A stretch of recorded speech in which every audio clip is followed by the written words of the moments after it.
আজকে হাতে পাইছি আমার এক্সের বড় ভাইয়ের ফোন।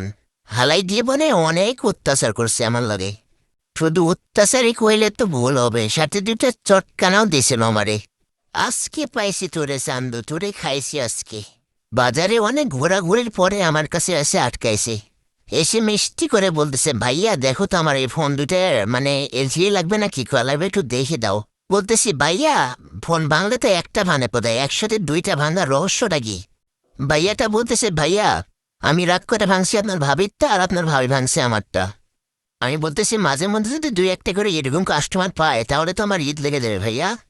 আমি মনে মনে বলতেছি যতই মিষ্টি কথা বলেন কোনো লাভ নাই, আমি সুদ তুলবই আজকে। বোনকে তো আমার সাথে বিয়ে দেনইনি, আবার অনেক অত্যাচার করছেন দিনের পর দিন আমার সাথে। তা ভাইয়াটাকে বললাম, ভাইয়া নোট 7 যেটা আছে ওইটার খরচ পড়ে 2500 টাকা, সব all complete. Back shell body glass display সব কমপ্লিট করে দেবো, 2500 টাকা লোক।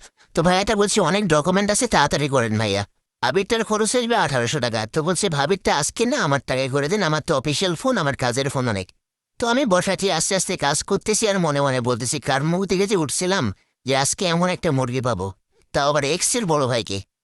এক্সের বড় ভাই যদি না হতো তাহলে কিন্তু বিলটা হতো 1450 টাকা, কিন্তু এক্সের জন্য আজকে অনেক জেরোপনা লেগে গেছে এক্সের বড় ভাই।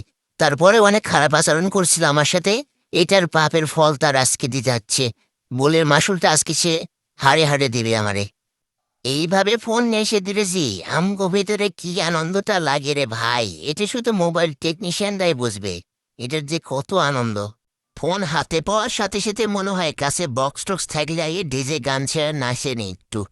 তারপরে মনে মনে ভাবি না থাক, আগে কাজটা সম্পূর্ণ করেই তারপর না হয় নাচবনি। পরে এই বেলডিল করে যখন কাজটা কমপ্লিট করে কাজটা আরো সহজ হয় তখন মনের মধ্যে আরো আরেকটু অনুভূতি ভালো লাগে কাজ করে যে এত সুন্দর করে কাজটা করে দিতে পারলাম। আর যে জিনিসটার জন্য আসি কাস্টমার ওই জিনিসটা যদি আমাদের কাছে থাকে তখন আরো বেশি কিন্তু ভালো লাগাটা কাজ করে। কাজের শেষের পথে আমি এক্সের বড় ভাইকে জিজ্ঞেস করলাম, ভাইয়া আপনার বোনকে কি বিয়ে দিয়ে দিয়েছেন নাকি এখনো আছে সে? তো বলছে, ভাইয়া আমার বোনের বাচ্চার বয়স হচ্ছে 2 বছর।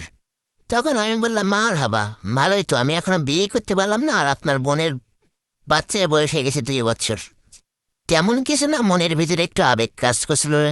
হাজার হলো সে কিন্তু একদিনের জন্য আমার ছিল, এখন সে হয়তো অন্য কারো, কিন্তু একদিনের জন্য তো সে আমার ছিল। কথা বলার মাঝে মাঝে কিন্তু আমার কাজটা কমপ্লিট হয়ে গেছে।